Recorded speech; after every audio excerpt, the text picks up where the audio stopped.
அனைவருக்கும் வணக்கம். வாழ்க வளமுடன். இன்ஃபர்மேட்டிவ் தாட்ஸ் தமிழ் தினமொரு சிந்தனையில உணவே மருந்துல இன்னைக்கு நம்ம பார்க்க போறது நவராத்திரி சுபராத்திரி. நவராத்திரின்னு எல்லாருக்குமே கொலுவும் சுண்டலும் தாங்க ஞாபகத்துக்கு வரும். ஏன் நவராத்திரியில தினம் ஒரு சுண்டல் செஞ்சு வழிபடுறோம், அதை பற்றி சில இன்ட்ரெஸ்டிங் இன்ஃபர்மேஷன்ஸ், ஹெல்த் பெனிஃபிட்ஸ் பற்றி தெரிஞ்சுக்கலாங்க. அதுக்கு முன்னாடி என்னோட வீடியோ சப்ஸ்கிரைப் பண்ணாமல் பார்க்குறவங்க சப்ஸ்கிரைப் பண்ணிட்டு பாருங்க. அப்போ தான் நான் போடுற வீடியோஸோட நோட்டிஃபிகேஷன்ஸ் உங்களுக்கு வரும். நிறைய இன்ஃபர்மேஷன்ஸ் நீங்கள் தெரிஞ்சுக்கலாங்க. என்னுடைய பிளேலிஸ்ட்டையும் மறக்காமல் பாருங்கள். வாங்க டாபிக் வர போகலாம். இந்தியாவின் அனைத்து பகுதிகளிலுமே கொண்டாடப்படும் முக்கிய பண்டிகை தாங்க நவராத்திரி. நவராத்திரியும் சுண்டலும் உண்மையிலே பிரிக்க முடியாதுங்க.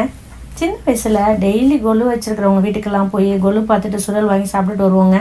என்ன தான் பிஸியாக இப்போ லைஃப் போயிட்டு இருந்தாலுமே பழைய நினைவுகளை மறக்க முடியுமாங்க? இந்த பாட்டு தாங்க எனக்கு ஞாபகம் வந்துச்சு. பொக்கிஷமாக நெஞ்சில் புதைந்த